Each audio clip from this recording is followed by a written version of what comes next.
Keep up with that. You know, you guys look what I mean. Start with little race. Yeah. That's You go.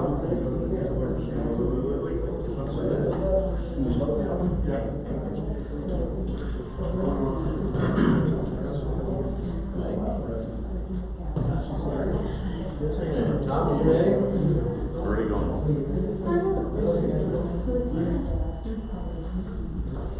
Call this meeting to order. Please stand for the invocation. Mr. Lopez. Father, we thank you for this opportunity to come together and conduct the people of Los Angeles County and Trinidad businesses. And today we just want to give you thanks for the Matei family. Thank you for Lucille and Anthony for the service that they have given to this county selfishly. And then also I want to thank you for the service that Anthony gave to the state, public servant. Guide them, walk with them, shine your light upon them as they move on to the next chapter of their life. We ask all of this in your precious name. Amen. Mr. Matei, would you lead us in the pledge? Yes, of course. I pledge allegiance to the flag of the United States of America and to the republic for which it stands, one nation, under God, indivisible, with liberty and justice for all. Roll call. Here. Commissioner Diaz, Commissioner Felix Lopez. Here. Commissioner Luis Lopez. Here. Approval of the agenda. Any changes, additions, subtractions? Commissioner, we will not, no, there isn't changes. Motion to accept the agenda. Second. Commissioner Felix Lopez. Yes. Commissioner Hess. Yes. Commissioner Luis Lopez. Yes. Minutes of regular meeting, February 4th, 2020. Copies of read the minutes. I don't see any additions, deletions, or changes. I motion to approve the minutes. Second. Commissioner Hess.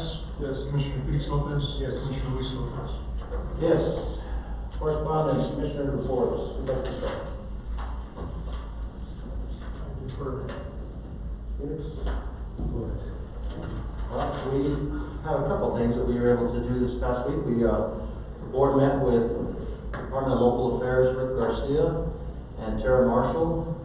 We had a nice meeting with them and discussed many items that are affecting Los Angeles County. They were going to be taking our concerns back to the governor's office and be working with our communities closely. There's some stuff that's happening in Aguilar, and Branson just completed a project out there, the DOLA funding, and I believe Stark was having one as well. So it was very successful to have Mr. Garcia here in Trinidad with us, hearing our concerns, and Mrs. Marshall moving forward. And now we'll move on to our next item, so everybody can get back to work. I'd like to invite Mr. Matei and his wife up to the podium, please.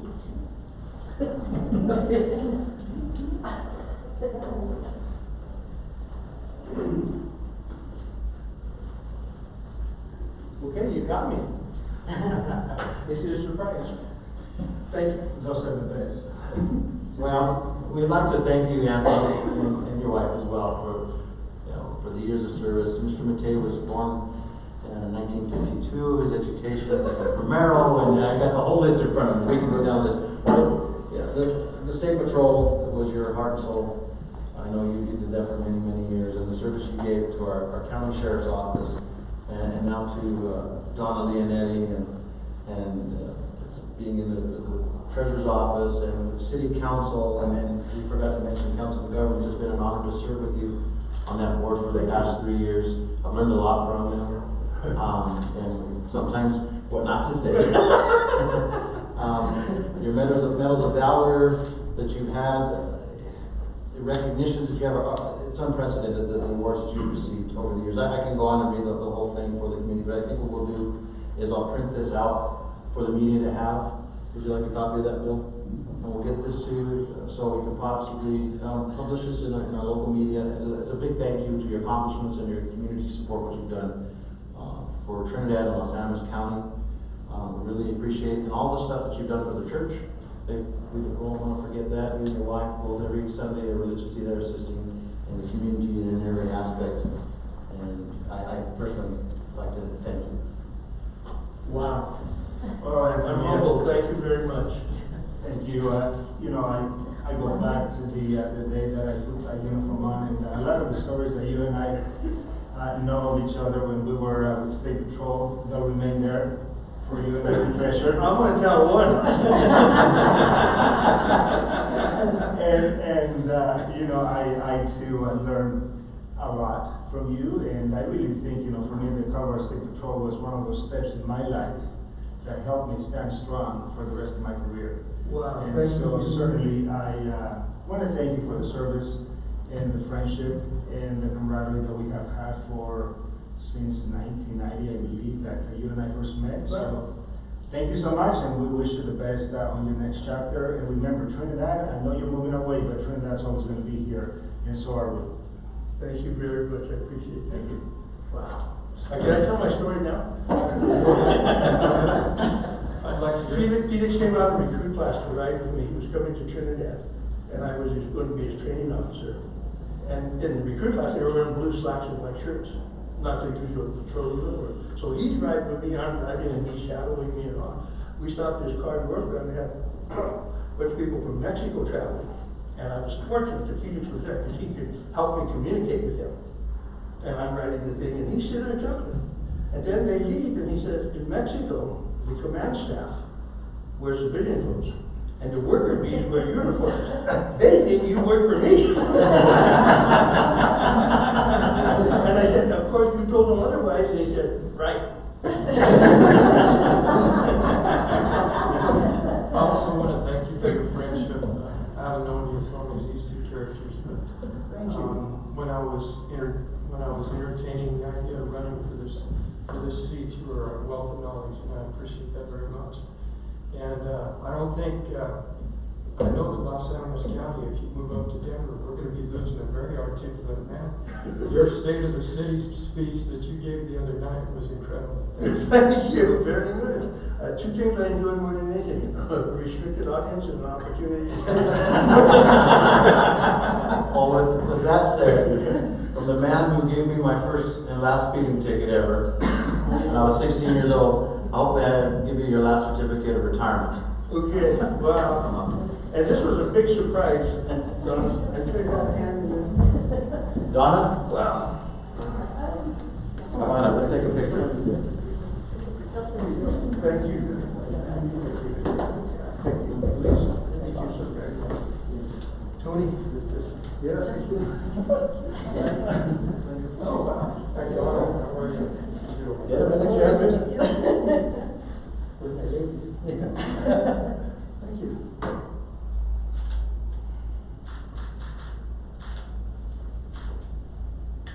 Awesome. I'm very appreciative. Thank you very, very much. I go back to work. I called her last week. Well, I saw her at the board meeting yesterday.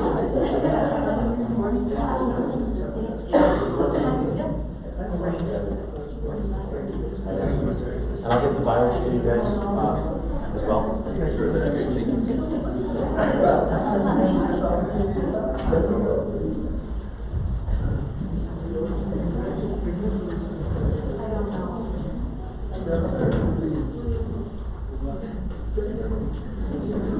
I'll see you back there. Just, on the bubbles and even though we go to Walmart, then when I get back and get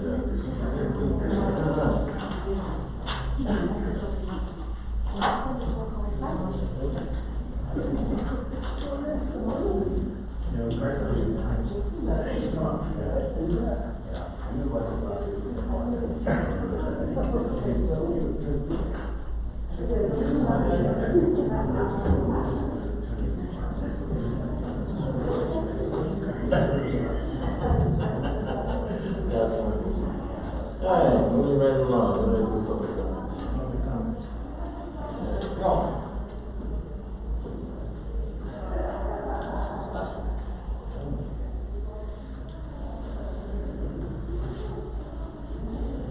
Need a house. Alright, we're on to Maryland. Snoozer. Good morning. Good morning. Welcome. Thank you. ask for support from Los Angeles County Commissioners. I, for the last 9 years, have been involved heavily with our creative district and Space to Create projects, and we've seen dramatic growth within Trinidad along the field of arts and culture, and I'm also a board member for Arts for Colorado, and we very recently have a bill that was introduced last week, and it supports arts rural funding, which is huge. There are 7 counties in the Denver metro area who have enjoyed funding through tax collection and such for the last number of years, and growth there has increased dramatically, but that's only for the Front Range. So now for the first time we have a rural arts grant program that's been introduced. I have some cards with some information for you that might be helpful. We have a hearing coming up on the 24th of this month at 1:30 in the afternoon, and it's in the House Rural Affairs and Agriculture Committee offices. If not able to attend that meeting to speak, it would be really nice to have a letter of support. You can forward that to me and I can send it on to our legislators who are sponsoring the bill. This could be so meaningful. Since 2010, when the Office of Economic Development and International Trade had the first initiative toward arts and culture to create the Creative District Program, to 2015 when the Space to Create Colorado program was initiated. We've seen it with our own eyes here in Trinidad, what those programs have done building around arts and culture. So I think it really behooves us to support this bill as much as possible and hopefully get some additional funding that would go to rural Colorado instead of only the Front Range. It's not a handout. We certainly deserve it. We all work very hard in the rural parts of the state and most definitely add to the economic growth of Colorado. Colorado now is #1 in the nation for participants in arts and cultural events, which is huge. So we want to continue that momentum and continue the growth in the cultural arts areas. So I again ask for your support and would appreciate personal letters, commission letter, testifying, whatever you might be able to add to our movement on this. What is the bill number? It's 1223, HB 1223. I can send you information too on the sponsors of the bill. And we've already added probably 30 supporters from various arts and cultural agencies and creative districts and groups such as that. So this would go a long way, I think, as county commissioners. No, is that on within the bill? And I have not looked into the bill, so I'm not familiar with it. Can you kind of walk us through the process of funding? Yeah. Is one of the... Yeah, and I think I sent copies via email of the bill. I will do so again, though, so you have that in front of you. Funding will come from a tax appropriation. It would be run through Colorado Creative Industries, which currently handles both the Creative District and the Space to Create programs. There would be applications for grants through this program for rural areas. And then CCI, Creative Industries, would handle awards and follow-ups. There will be final reports. There will be very close watch on whatever grants were to go out. So I'll send that again for you, just so you have the details on it. I can Google that. Yeah, My follow-up question to that is, with this granting opportunity, is that going to be kind of an incubator type? It very well could be, and I'm not sure exactly what the details might be as far as specifics on requirements and such, but I know that the Denver 7-county group receives funding for openness, arts events, and educational opportunities, and any number of things. So it depends on the agency that's requesting the grant, certainly in what they provide for the community. But it would all fall into arts and cultural funding, arts and cultural events. The things that I could see us in Trinidad using it for might be, for example, we have a Smithsonian exhibition that we've been awarded that will come in December of this year. That will be approximately $2,500. That will be at our expense. It's running through Creative District. We have an art and law convening that will be held here in October. That could certainly apply for such grants. We're getting ready for our 3rd annual poetry event, Poetry Festival, which includes children's writing program through TSJC. Last year, we tripled our participant numbers from the first year that we offered the Poetry Festival. We brought in a well-known hip-hop poet, and the first year we tried to get students to come to our workshops and readings and such, and we had a handful. Last year we took the poet into the schools, and we had 450 students, and this year we'll be adding Kim and Branson, and Goal Academy, and Holy Trinity is interested as well. So we're really trying to reach the youth and help develop a literary program within Trinidad that has substantial following and importance to our educational process. So those are the kinds of things that we certainly could use it for. Wonderful. You know, and you pretty much answered the second part of my question, but the college runs a program called College for Kids. Yes. In the summer months, and it would be good to, if there was an opportunity to co-write a grant with the school districts and the college to have a summer program, I think that would be incredibly, I think the collaboration would bring probably a possibility of a bigger funding. Absolutely, and that's really important to us, the collaboration and partnering with other entities here in Trinidad. We've worked with the History Museum. This year we're increasing our Cowboy Poet event at the Mitchell Museum. We're increasing again by a number of schools to get poets into the schools. Prose writing is extremely important, even for students who apply to college and university. So we want to grow that portion of our programming through educational opportunities.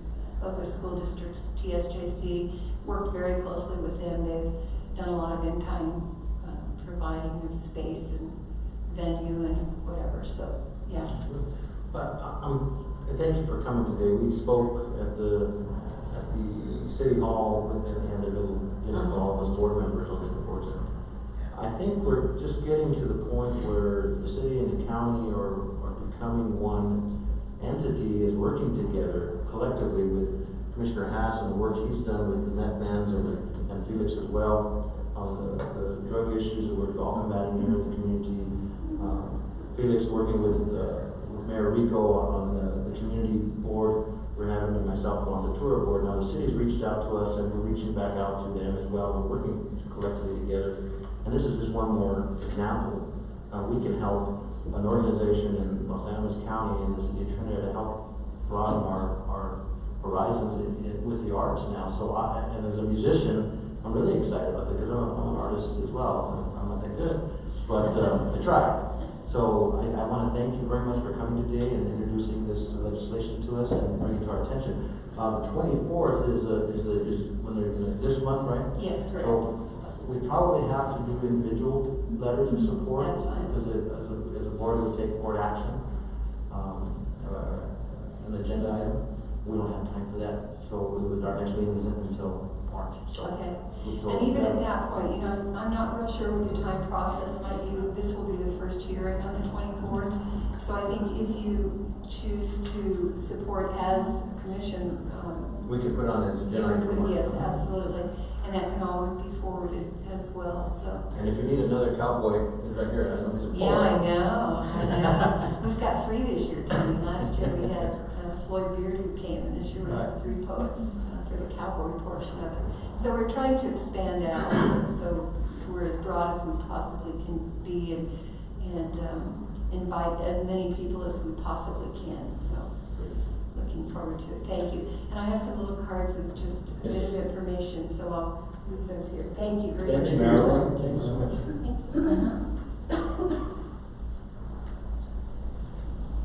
All right, moving right along. Elected officials update. Beach, Joseph.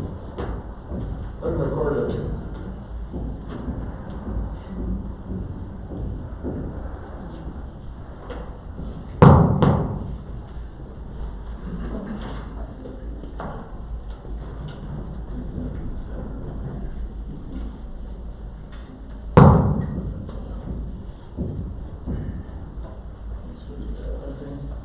Hopefully you guys have already seen this. Just gotta do the back of white.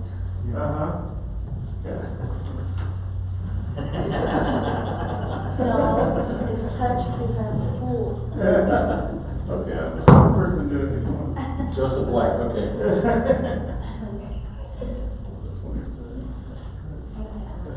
Good morning, gentlemen and staff. Today we are excited to present the new ballot track system that Los Angeles County has purchased for this year's presidential election. Since I started in, I started in elections in 2003. I've been through 4 different voter registration systems. We had the old style with the big ballot scanner, kind of the size of a mapper when I started. And from there we moved on to what we called the LEDS program, that was also voter registration. And it was okay, it worked. And then when they passed the Help America Vote Act, we implemented the electronic software, which we called, excuse me, Heart Civic. And those were the big, heavy machines. Those were also fantastic.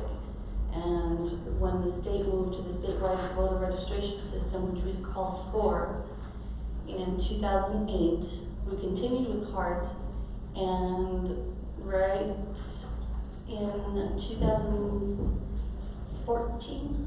16, the state moved to a uniform voting system, and they only certified 4 different vendors. So the majority of counters went with Dominion Voting, and with Dominion Voting, we're able to coordinate it with ballot tracks. So I want everybody to keep in mind, Joseph and Jessica are going to show you how to access it, and if you can help us put the word out there, it's great news for the county. And I also wanted to remind you that you can also track your ballot if you visit the Secretary of State's website. Once we scan it in as received, it will update their website, and people can also track their ballots there. But this is a handy dandy way, and you can do it, all of it from home, except actually voting, unless it's a paper ballot. So I'll let Joseph present. Awesome. So with ballot tracks, let's see, Felix has been through most of it. You basically sign up for it. It's just a service, and there's no charge. You sign up for ballot tracks, and it'll give you several notifications. It'll give you one notification saying, "Hey, you've signed up for it." Then it'll tell you your ballot's being printed. Then it'll tell you the ballot's on its way. It's in the mail. And then when you return it, it will give you a notice that your ballot's been returned. If you should have any errors or issues with the ballot, like a discrepant signature or a missing signature, this will also give you a reminder about that. In addition to, we always send the letters out ourselves, the traditional mail. But this will notify you, and it's a faster way. Sometimes, a letter can take 2 to 3 days to get to someone, whereas if you do have an issue or a problem, this will notify you right away once it's scanned in. On our end, it'll notify you if there's a problem. So it's a very, very handy thing. Several counties have it: Arapahoe, Jefferson, Chaffee, Boulder, Pitkin, Routwell, and now Los Angeles County. So not all the counties have it, but it's a really great thing. Like I say, Felix has gone through most of it. He'll get one more thing once they're scanned. He'll have they'll have one more message coming, but I encourage all of you to go to it. The site is actually LosAnimosVotes.com. Not Los Animas County, just LosAnimosVotes.com, and of course that's www.LosAnimosVotes.com. We also have a kiosk. Jessica will show you this. We have a little kiosk while people are in the office. Not only can they register to vote on govotecolorado.gov, but we've got the ballot tracks app on there too, so they can register to get that service right while they're in here. So that's something new that our office has also. So if there's a little bit of a line or people are waiting for this or that, they can always use that couple of extra minutes to sign up for ballot tracks. So it's a great new thing. On our end, it gives, and I'll have her take this around. On our end, it gives us a great little dashboard to show different stats, how many ballots have been returned, the percentages by party. There's every kind of report available that's in an all-encompassing one application. So that's it's a great new thing for sure. I just got mine out this morning. So yeah, we've been in testing mode with it for a while, but it seems like it's gone well. So we feel good about it, and so yeah, we encourage the public to do it. And I've got some handouts here that we'll give out that have got the address and a little bit more on it, and it's got the screen for what it looks like. So you just access that directly. Ballot Tracks probably will put out some. They have a Facebook campaign that they do for counties at no charge. That just they put stuff out in selected zip codes and that. So you'll probably see several things on Facebook that from Ballot Tracks just saying, hey, this is available in Los Angeles County. That probably will be coming soon, but. We're already getting ballots back for this election, but so even if somebody doesn't get to use it for this one, we've still got 2 other elections coming, June 30th and November 3rd. So this will be a great way for people to track their ballots. So just very, very good stuff coming from our office. So, any questions? I'm glad that you're here today, Peach and Joe. Jessica, sorry. When you first presented it to us as individuals in your office, this is a great idea to show the community, the media, to get out there so we can show that our county is in the 21st century in voting and bringing up your office up to this technology is great for our community and our members. They can come in, they can register to vote, they can do their whole process right there on the kiosk, right? Right. In their office, they don't have a computer at home, they don't have online, especially some of our elderly folks, they're not registered and they don't have the technology at home. Here's a service or we don't have the technology for some reason. It's right here in Los Angeles County. You can come and register to vote and your voice will be heard. It is so important to be part of this process. Now that I'm an elected official, I realize how important it is with getting up to vote and how important it is for our elected officials that we put into place to guide and lead our offices. And I thank every one of you that are here today. It's a tough thing to do to be elected officials, but it's so important to have this opportunity at our hands in Los Angeles County for our community and our residents. So thank you for representing. And Peach, I don't know if you know, they told you, I have a gift for your office. I have an antique ballot big glass box with the wooden box underneath with ballots still in from 1949. Really? So we're going to be putting it on display in your office. We'll be donating it to the county and display it. So hopefully we can teach our youth from technology to how it was back then. It still has the toll book and everything in there. Wow. So we'll hopefully gladly bring it here in the next couple days to your office. Thanks. Thank you so much. I followed the process from day one, enrolling, and then absolutely right, all the emails and the messages that came to the day I turned it back in, within hours, I had the response, your ballot has been locked, so it works. And I think, for the trust factor, that really brings up a higher level of, yes, it works. So thank you for doing that, and I really appreciate that, having gone through that process. Thank you for walking me through that, Joseph. That was Thank really you. cool. Yeah, thank you for helping, absolutely. That was great. I think everybody, if you get a chance, just log on. It's really simple. It doesn't ask for a lot of information. It's just real simple stuff, and it gives you an extra tool to track your ballot. Make sure your vote counts. I was actually using Los Angeles County votes, and I wasn't having any luck, so now I know. What's the website again? LosAnimosVotes.com. Because it didn't come up, I just tried it on the phone. Yeah, Los Angeles Votes. Don't have county. Yeah, it's not county on there. Just Los Angeles. votes, because it came up on for us too. Uh-huh. We just did it. Yeah. And we're logged on both of these right here, so. Yeah, it's working. Yeah.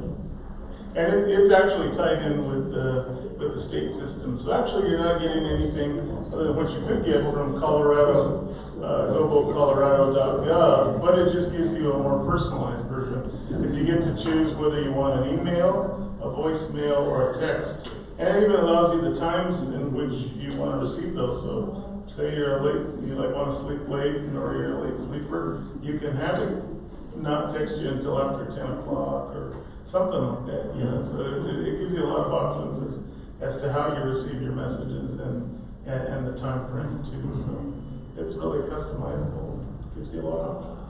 Great. Options are good, Ruth. Yeah. Thank you.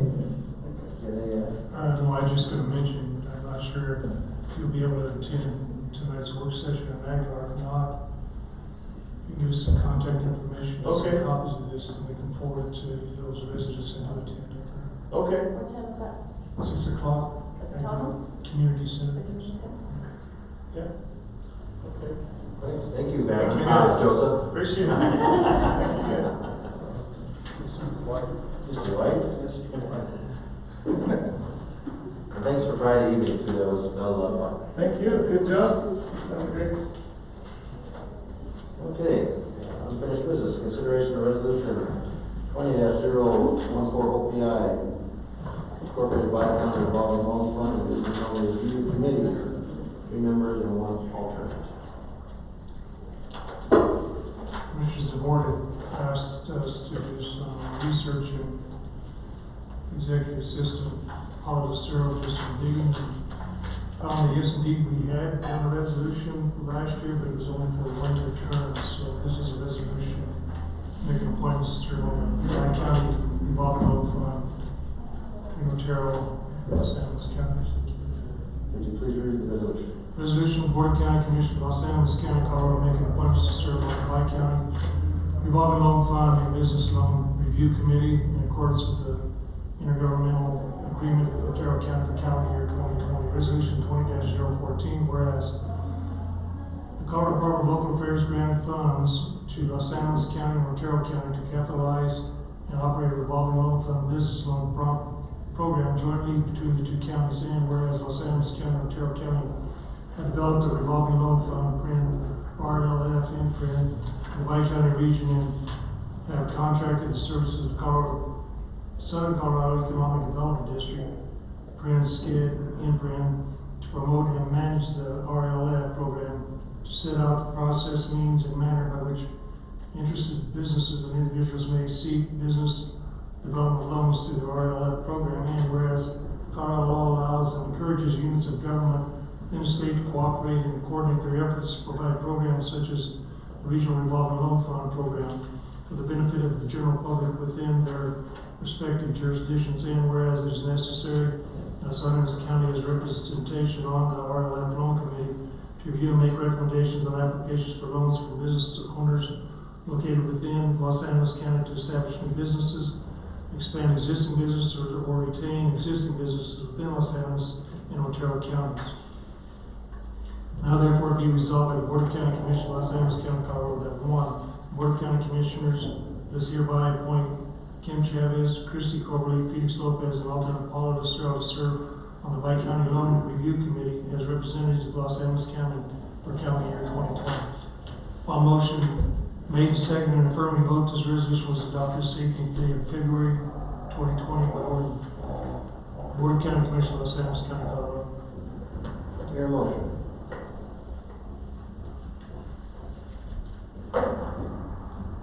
Motion to approve resolution number 20-014 with those designees. Second? Commissioner Luis Lopez. Yes. Commissioner Hess. Yes. Commissioner Felix Lopez. Item B, consideration of resolution 20-015, primary representative and alternate representatives for OPI Incorporated Board of Directors appointments. Commissioner, before you is the appointment of a member to the board of directors and also an alternate. It's a resolution that executive assistant Paul Lucero. Please read the resolution. Resolution of the Board of County Commissioners, Los Angeles County, Colorado, appointing primary representative and alternate representative, Los Angeles County, Colorado, to serve on the board of directors of Terrell Partners, Inc., governing the business loan fund and revolving loan fund program, the Bi-County region for calendar year 2020. Resolution number 20-015, whereas Terrell County and Los Angeles County entered into an intergovernmental agreement, IGA, and for the purpose of establishing and operating a business loan fund and revolving loan fund program, in an effort to stimulate new business development within their respective counties through the availability of low-interest loan funds. And whereas two counties utilize the authority set out in the IG to create the Otero Partners, Inc. for the purpose of administering the business loan fund and revolving loan fund. And whereas Otero Partners, Inc. is governed by a board of directors comprised of representing Otero County, Los Angeles County municipalities within Otero County, Los Angeles County, and whereas it's necessary to annually designate primary representatives and alternate representatives of the participating units of government within Otero County and Los Angeles County to serve on Otero Partners, Inc. Board of Directors for the purpose of setting policy and making decisions governing the operations of Otero Partners, Inc. as it administers the business loan fund and revolving loan fund program serving the Bi-County area. Now therefore it be resolved by the Board of County Commissioners of Los Angeles County, Colorado, that one, the Board of County Commissioners does hereby appoint Luis Lopez II and alternate Phil Dorcap to serve on the Board of Directors of Terrell Partners, Inc. during calendar year 2020.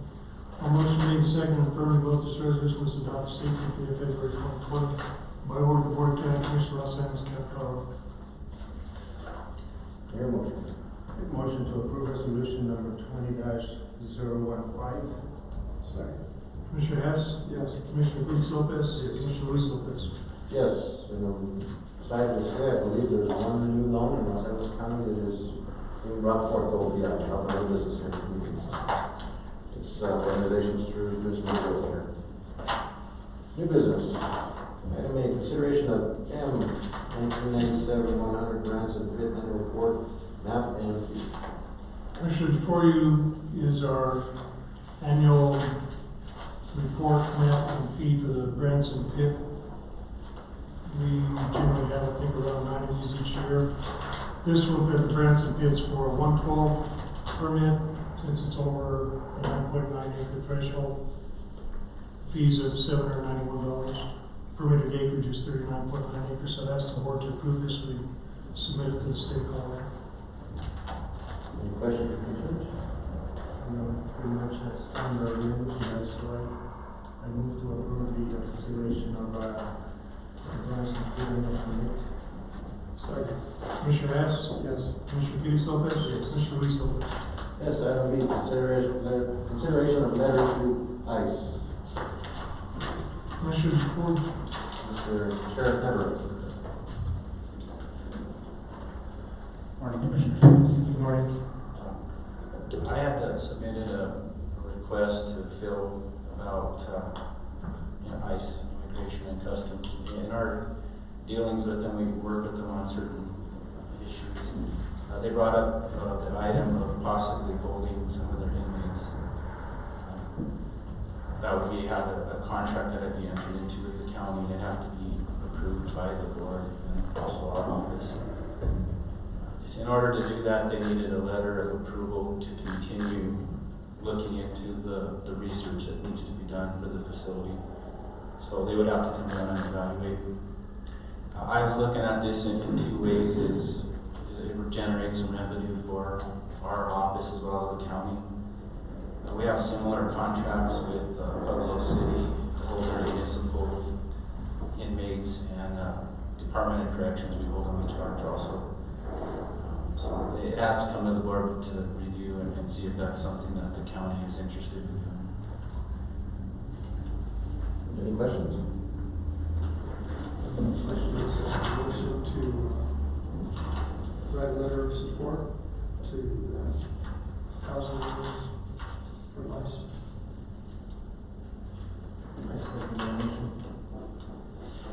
I guess the next step will be that they receive that, and then they will make arrangements to come down and meet and evaluate the facility. It has to meet certain criteria before they can enter into any partnership or contracts. There's a few around the state that they use, so we can see how that's working or what the pros and cons are before we Los get into Angeles County has participated. We have in the early 2000s to mid 2000s. We did have a contract. It went away for whatever reasons, but they were interested in seeing if they could get that partnership started up again. What kind of revenue would that generate? I think we can charge up to $65 to $68 per day per inmate, and we're not looking at a big number to start, maybe 5 to 10. It wouldn't increase our staff at this point until we can kind of see what it brings in. We are bringing in a decent amount of revenue from Pueblo Municipal, so it's something that I thought we should look into at least. I think I see it as a positive, help offset the expenditures that we put out for our county facility here. And bringing any type of revenue in now that the table restrictions have been lifted with 1C a few years ago, I think that helps us a lot. So thank you for bringing this forward to us. And I think at that time, Derek, when you come, maybe we could plan our annual tour for the commissioners or our facilities, so we normally do annually. Yeah, and I will get that letter to the proper authorities with them, and we can set up a date. I think have your questions answered. Hopefully, we can meet them and kind of go over what they're looking at as what we're going to need here. So I'm not sure about that. So this is the next step. This is the first step. Yeah. Okay, I'll get this signed and take it to your office this afternoon. Thank you. Thank you. There's a motion and a second. Yes. Commissioner Hughes Lopez? Yes. Commissioner Hess? Yes. Commissioner Ruiz Lopez? Yes. Item C, consideration of Colorado Park and Wildlife Impact Assistance. This is a report we receive every year. So our impact assistance grant will award us $16,774. So you'll see how I came in and actually started dispersing it to different entities. And I know when you went to, I think, Branson and Kim, there was a question why they weren't included. So I've asked Ms. Amato to come as well to the meeting, because you'll see in different tax areas who actually qualifies for this impact assistance. You'll see on my spreadsheet, but Ms. Amato might be able to actually explain that a little bit better than I could. Good morning, gentlemen. Jody Amato, County Assessor. The Impact Assistance Grant we get every year. CPW, Colorado Parks and Wildlife, sends it. I do the numbers, and then I send it back to Christy, and then she does what she does, and it goes to, I can't remember the gentleman's name up in Denver. Just where it, Yeah, there's somebody different this year. Yeah. I can't remember the name of that. Anyway. So it's essentially for grounds that's owned by Colorado Parks and Wildlife. That is non-taxable, so it's essentially, I don't want to call it PILT, but it's an impact grant assistance monies, because those are non-taxable properties, because they're owned by a state entity. So I think, and thank you for, when we met with Kim, high school, Kim School District, that was their question, how many acres, and how do you do the disbursement of, and they did call it PILT. Okay, PILT is different, because that's payment in lieu of taxes, Right. and that's on more or less your state or federal, like your state land board held grounds. Now, since 2005 or 2006, I can't remember the year exactly, the state implemented what is called possessory interest, or PI. So any entity, so I'm a farmer rancher, I have a school section in the middle of my ranch, I lease that 640 acres or whatever that school section might be from the state land board.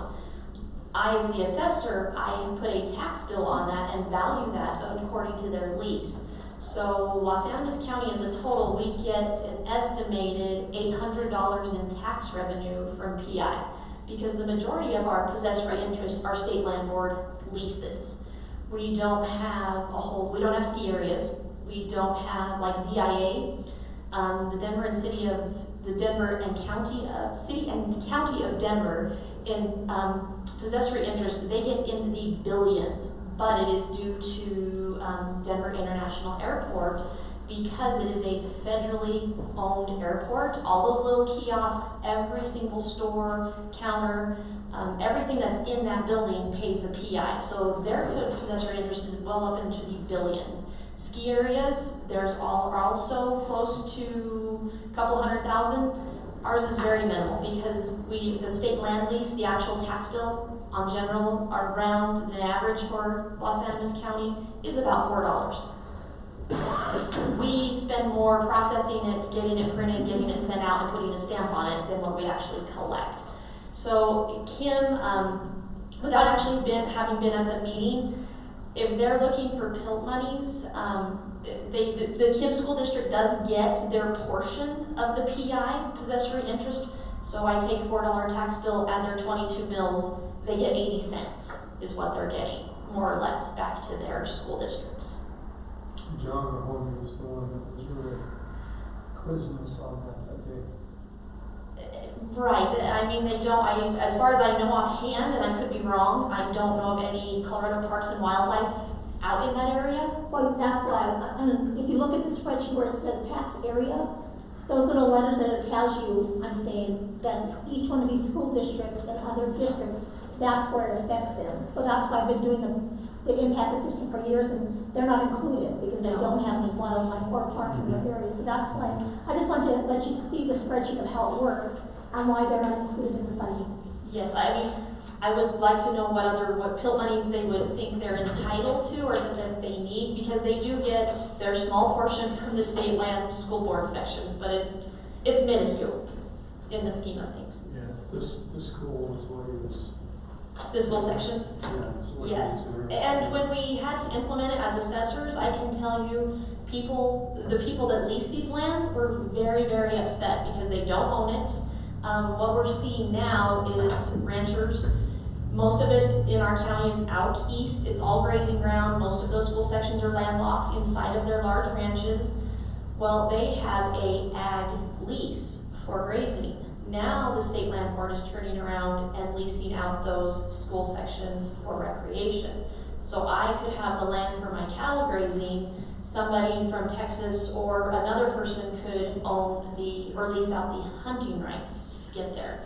And we're running into some issues of, I hate to say trespassing, but people are crossing private lands to get to those school sections, and it's becoming a real nightmare for my office because people want to know who to contact, access, what are they doing, and like I tell them, I'm not the ag land police.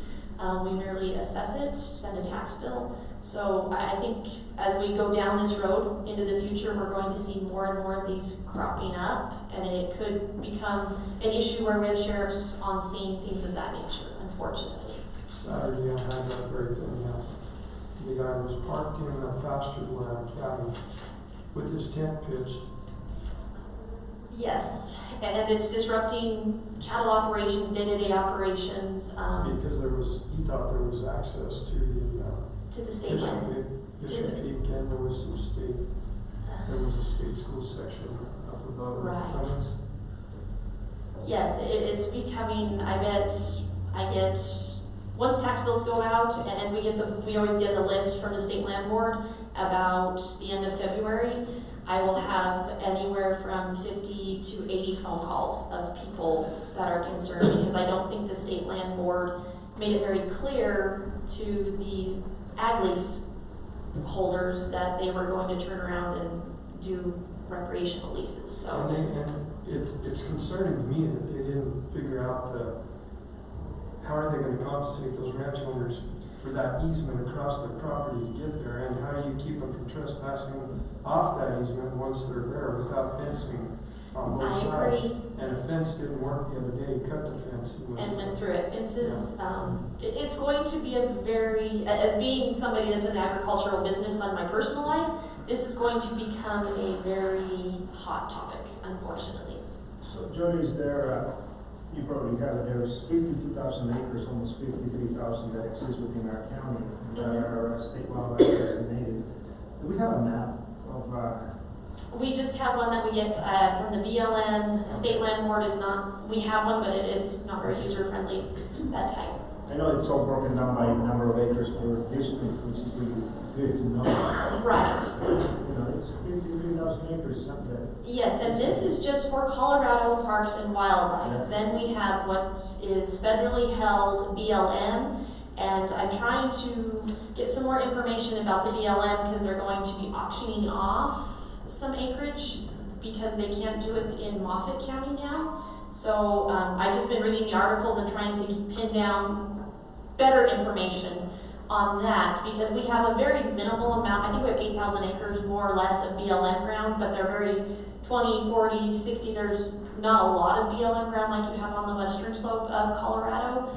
But my understanding is the BLM is going to be auctioning off 48 miles of BLM ground to for some land trades up in Moffett County is kind of to sum it up. Can you explain to me again why Kim and Ransom don't qualify for For this grant, because they don't have Colorado Parks and Wildlife.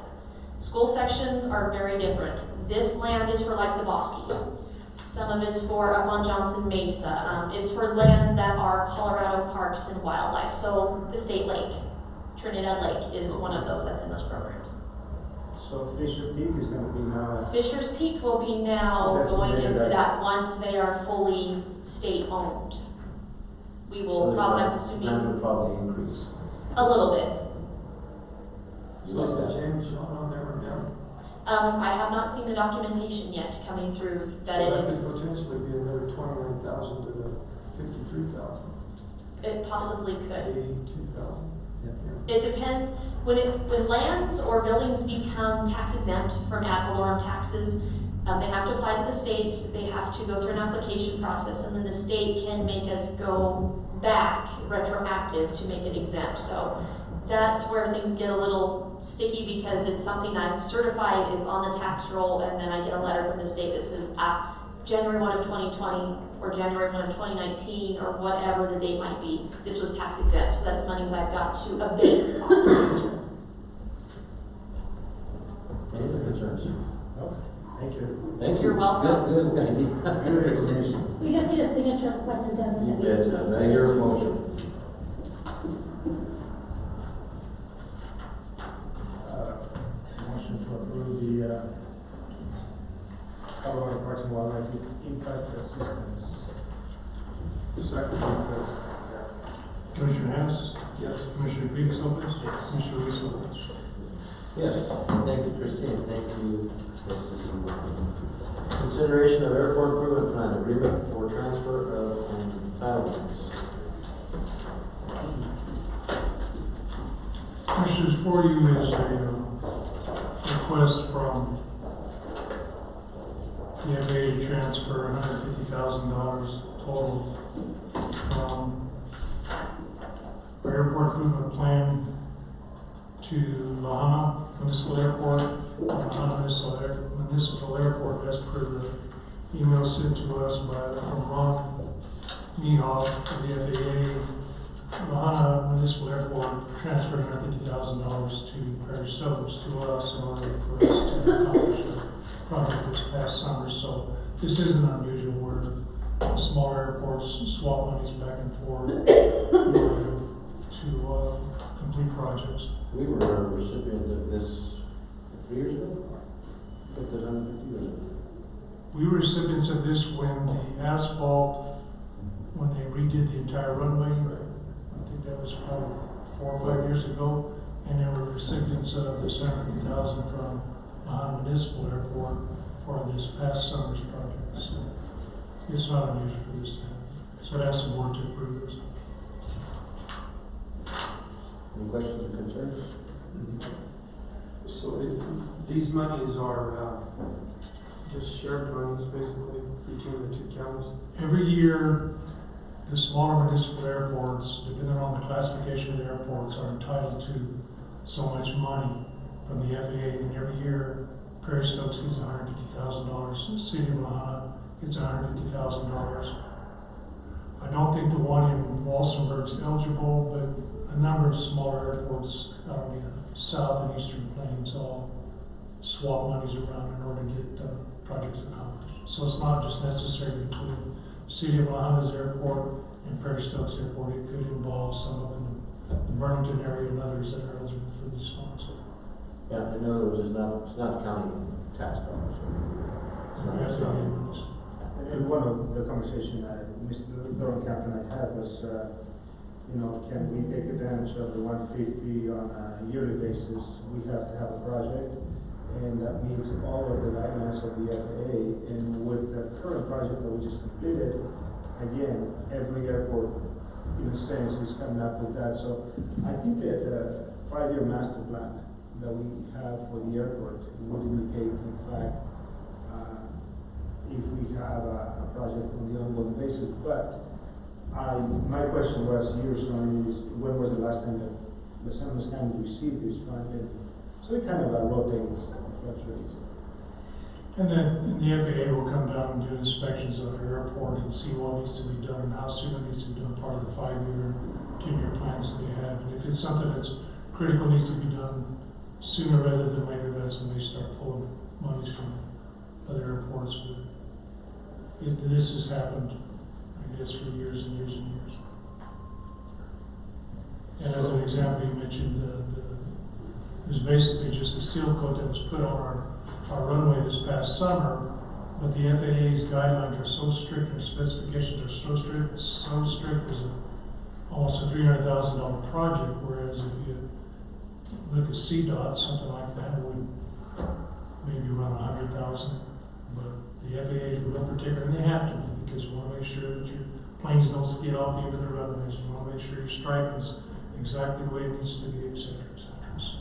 And then on that, Phil, do they apply the Davis-Bacon wage law to all the projects that we got? Yes, they do.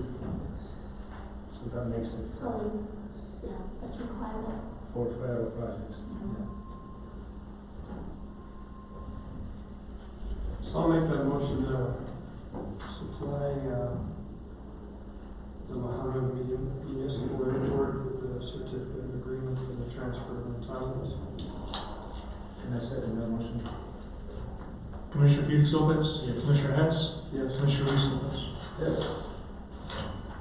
Item E, consider a letter of opposition to HB 20-2019. And basically, this is, and we have some requests from Crowley County Commissioners. This bill basically is wanting to shut down private prisons in the state of Colorado.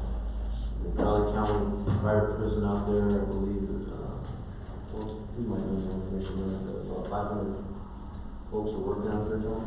130, there's two prisons there with 130 each. Yeah, so about 260.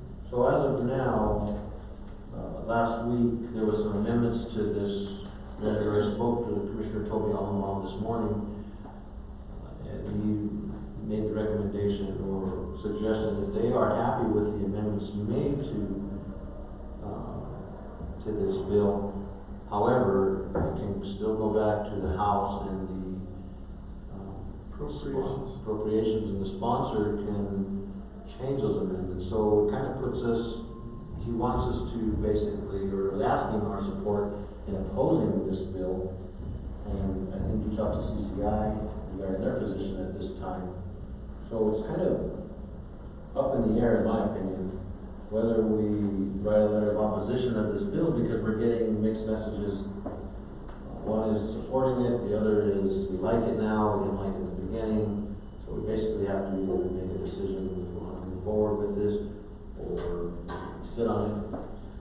I think the gist that I'm getting, as long as the county commissioners from the two counties are okay with the amendments, I think we wait until they give us a recommendation otherwise, because CCI also supports their recommendation. And we want to be certain that whatever if they're okay with the amendments, certainly it's going to provide sufficient fluency for them to operate within those. And I haven't read the amendments, quite frankly, I haven't seen them.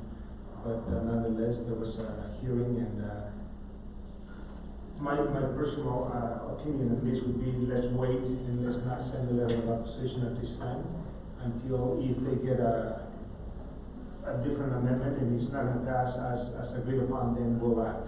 It goes to the House Appropriations Committee on the 24th. Yeah, Of this month, yeah, and that would give us time if we were to table this until we get the presentation from Sarah Blackhurst from Action 22 on the 3rd of March. Maybe we would have a better idea of where it was going, because of with the 4 amendments that were introduced in the committee last week. Nobody was on board. Crowder, Sarah Blackhurst, none of the commissioners from Crowley and Bill County. But with the amendments, all of them were in favor of the bill with the amendments that were introduced, but wouldn't be in favor of, so we're kind of between a rock and a hard spot. Mm-hmm. And Crowder is still opposed to the entire bill. He doesn't think that the amendments go far enough, so see what happens in appropriations committee. And it just goes to show our communities that rural Colorado needs to stick together and help each other out. So when they reached out to us for this letter of support, it's nice to see that rural Colorado is still helping one another. Our rural counties need to work together, be successful, and OPI is a perfect example of that. And also their tax base, just for your information, 54% of their property taxes is from that private prison in that county. They shut that down. It's gonna hurt them a lot. So. And that's the fiscal note, the impact to the local economy that I think the agreement and compromise brought to the forefront. And I think from that perspective, Tony, let's wait and see. And we can act, fairly quick. If we need to call a special meeting to get a our position, we can do that. Well, I guess we entertain a motion to table. Yes. So I make a motion to lay on the table this letter of opposition stated. Second. Commissioner Hess? Yes. Commissioner Biggs Lopez? Yes. Commissioner Luis? Yes. Presentation, I think I'll mess that one up earlier. Jumping the gun for Mr. Mateza, we'll just have item on that. Recognition of donation check for Mr. Robert Hartwell in the amount of $260.72 reflecting the senior exemptions for 2019 taxes. Basically, if I remember correctly, Christie has been here. This gentleman has been giving back his senior tax exemption to the county for 3 or 4 years. 3 or 4 years, yes. It's longer. Has it been longer than that? So what I asked is to put this on and maybe do some consideration or some dialogue of what we should do with this funding. This gentleman has been giving this money back to the county for years, and then I open it up to some dialogue. If we, since it is a senior exempt tax base, do we donate it in his name to one of our senior groups in the community, a scholarship program? How do we want to move forward with the execution of this fund? There are times that he does designate where he wants it to go. Okay. Last year, he asked for it to go to Department of Human Services, Okay. and we sent it over. Did he designate this year? This year, the letter doesn't say that. He says use it to your discretion. Leaves it up to us. I would propose that one of the senior organizations that provides, there are so many services, so many people, so reaching out to area senior citizen center, they can give us a recommendation of how they can use those funds, a luncheon for a group of seniors. I don't know, I think that would be a really worthy, and then recognize that in fact this donation from this, Mr. Arco, recognize him with that donation and that check. And then even asking that entity to send them a thank you letter for donating those funds. I think. I agree. Yeah. I don't think we need a board action on this, but just discussion and what to. I haven't deposited the monies, I still have the check, so. I think that's fine with me. I think the local senior center can utilize that funds, but I'd also like to have him as an agenda item to acknowledge him and give him a certificate of appreciation for his contributions to the community. It's just, I'd like to meet the man. I've seen his letters for the last 3 years since I've been here and his checks, and it's just, we need to acknowledge him. Okay. Financial matters. Consideration of bills and payroll for the first half of February 2020. Mrs. Cody. So, you'll give me, you'll let me know what to do with this check and stuff on the side. I think we just did. So who am I sending it to? Contact the senior center. Oh, so you want new contact? Okay. I just didn't know where we left off on that. Okay, so I was looking at, since his address is in Trinidad, you want me to contact our center in Trinidad? I will take care of that. Sorry about the miscommunication. Okay, so bills and payroll as of February 1st to the 15th, payroll was $173,232.96. This is for the county.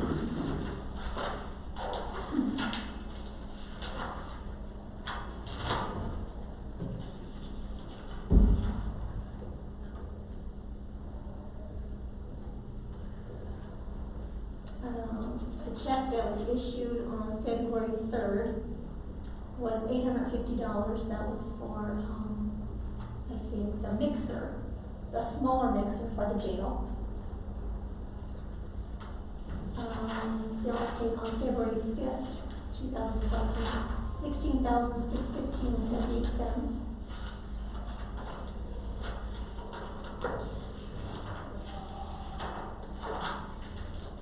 Bills paid on February 12th, 2020 was $181,429.26.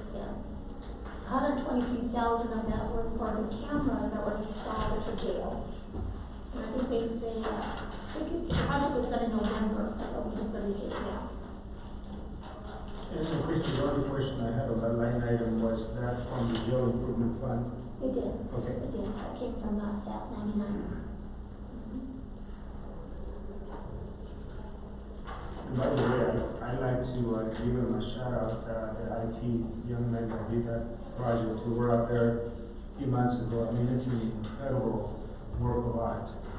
Bill, and I think, that the media should just go by and take a look at what they have done with that central kind of intelligence room, just the location of the cameras and the visual that you'll see. I mean, it's an incredible project.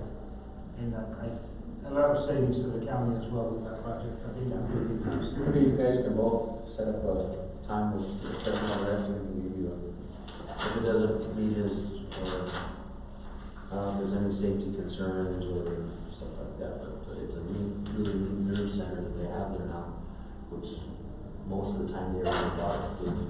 That central command post has got screens wrapped around. We've got 3 people that can man those. One was man today. We were invented 3. So there's a screen here, and Pretty cool. That sounds nice. it is really something. Fantastic. Oh, nice. You zoom in, you can see them transfer a pencil to one another. Okay. That's nice. And legal activities happen. Good. That's nice to hear. It's really high tech. Yeah, that's nice to hear. Any other Shout out to questions? the computer crew. Yes, exactly. You did a fine job. Any other questions or concerns on payroll? Or financial, sorry. No questions. Motion. Make a motion to approve the bills payable for the first half of February 2020. Second. Commissioner Commissioner Hess? Yes. Commissioner Felix Lopez? Yes. Commissioner Luis Lopez? Yes. Consideration of bills and payroll for the first half 2020 Department of Board of Human Services. Department of Human Services payroll as of February 1st to the 15th, 2020 was $68,427.89. Bills paid on February 5th, 2020, $7,429.85.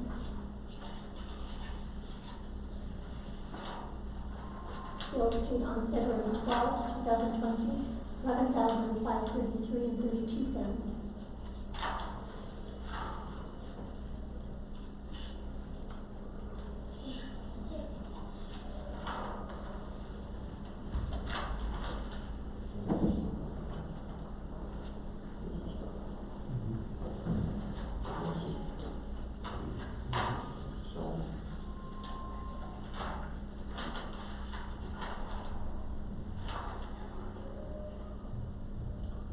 Make a motion to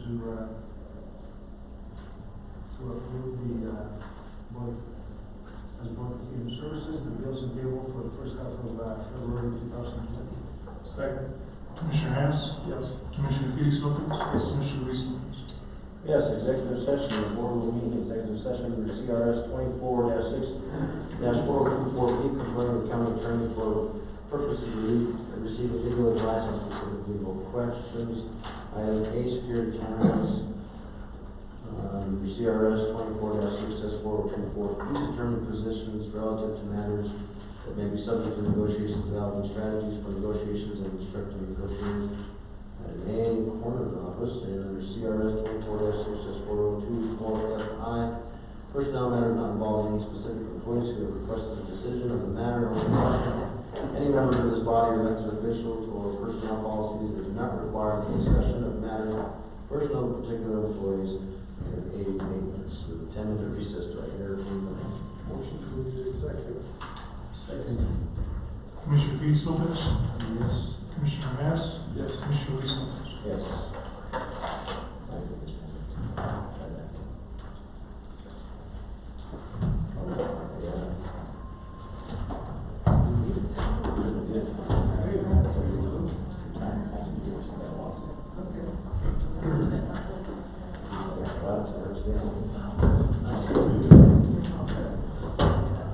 Thank you very much for attending, media. Kim all by herself in the back. I'm not kidding. Guess what I got today? Girl Scout cookies are in. And we're all getting the coffee and cookies fixed. I don't know how I- Okay.